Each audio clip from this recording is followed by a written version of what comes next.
Hello and welcome to the Monroe Method Clancast. I am Jason Monroe. This is episode 180.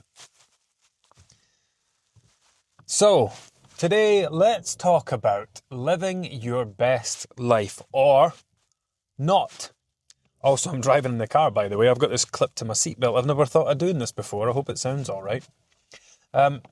Living your best life. So there is this very common, widespread idea that living your best life is supposed to look like excess. Eating out, drinks,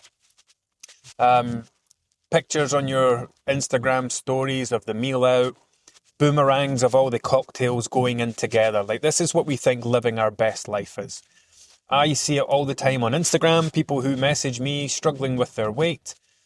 They've got living my best life in their bio, and then their Instagram is just pictures of bottles of wine, glasses of wine. Every other picture is a picture of them posing with a drink in their hand. Like, we do this because we're trying to create this not create an online persona, but it's create this online highlight reel of life, showing that, look at my life. I know how to have a great time. I'm living my best life. Now, are you really living your best life when you are miserable with your weight, miserable with your eating, exhausted with your energy levels, overthinking every food choice, battling temptation, struggling to control yourself, waking up on a Monday morning, bloated, sluggish, tired, lethargic, heavy from all the overeating that you've done across the weekend, waking up on a Sunday hungover and sticking your head down a toilet for 3 hours? Can we really call that living our best life? I wouldn't say so. Now, I get it. I completely get it. Like, I've been there.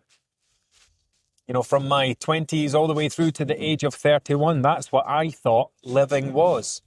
Living was eating to excess, drinking to excess, takeaways at the weekend, getting excited about buying a bunch of snacks and putting them all out in front of the TV at the weekend. Like, you think that this is fun, this is excitement, this is enjoyment, this is what people do, this is what you're supposed to do at the weekend, this is how we have fun. Until you step on the scales or you try on an item of clothing, and then you realise all that fun, all that best life, all that living is actually leading you to misery. There's nothing fun about it. There's nothing enjoyable about the outcome. And there is no real thing I can give you here. You know, I can't tell you that you're supposed to think differently. I can't just tell you you're supposed to feel differently. I can tell you that you will probably never be happy with your weight until you start making changes to the way that you enjoy yourself when it comes to food and drink, when it comes to the reasons that you use food and drink.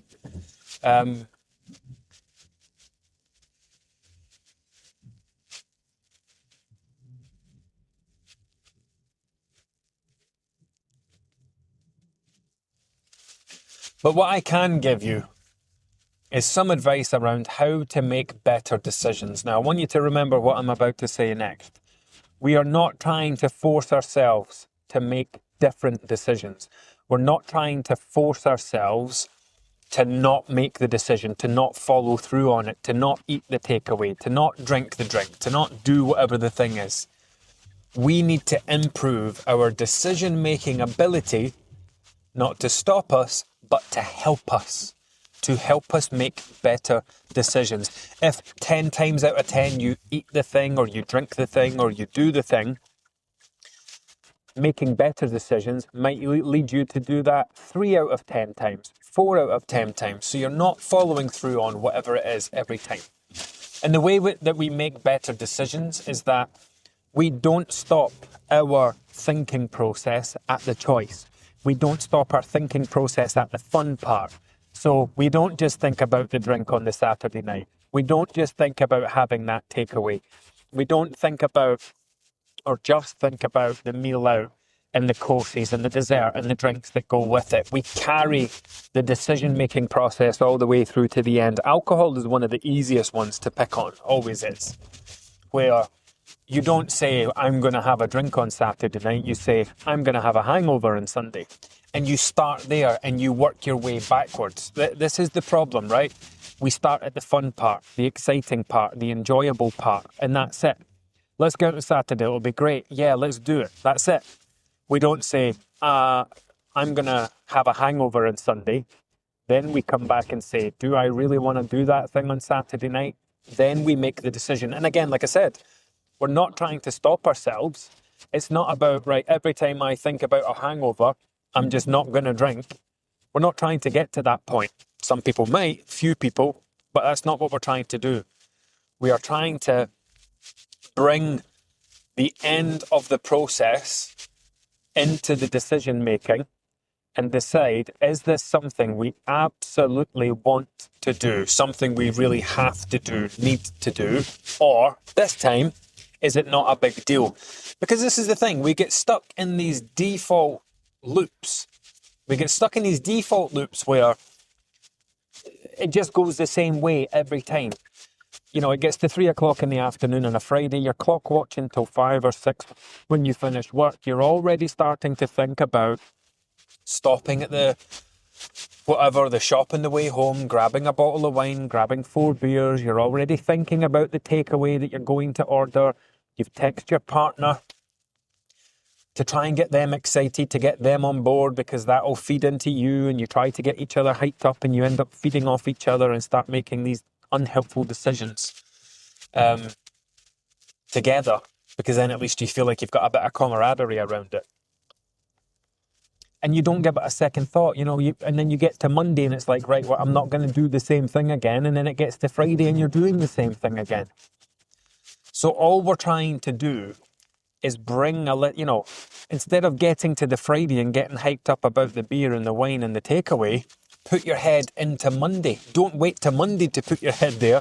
On the Friday, put your head to Monday and ask yourself the question, will I still feel good about this decision on Monday? Will I still feel good about this decision tomorrow?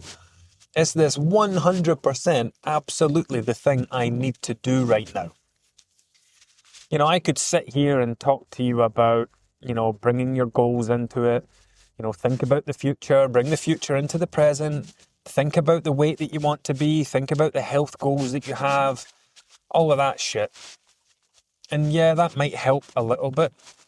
But we need to get better at the decision-making process during the here and now, while it's happening, there and then. And all that takes is a little question. Just one little question, one little pattern interrupt, one little...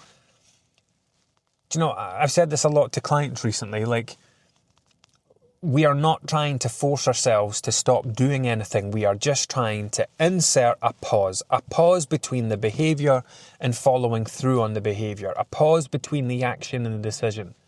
Just that little moment to just stop and say, and not just related to this, like just that brief moment to stop and say, am I actually hungry?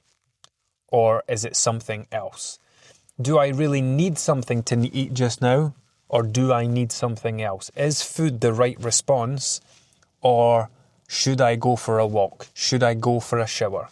Should I call a friend? Should I go for a nap? And it's a pattern interrupt. Think about scrolling on social media. Here's a good example, right? Last night, I was scrolling social media, as you do, and I cannot remember a single thing I watched on social media last night, completely oblivious to the majority of it, until I landed on this one video of a guy who films himself with one of those 360 cams on a stick on the front of his bike. His little son is dressed up like a teddy bear in a little cozy hoodie, and he sits on the front of the bike, and the dad's cycling and the kid's on the front. And the boy just keeps going, Daddy, and he won't say what he's going to say next until his daddy says yes, and then he says car. He's like, yeah, car. Daddy, bus, yeah, but, and then he just says all these things, and it was actually the cutest thing I've ever seen in my life, and that was my pattern interrupt.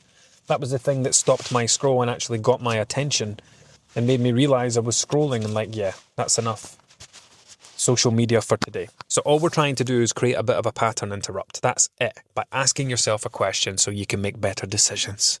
Until next time.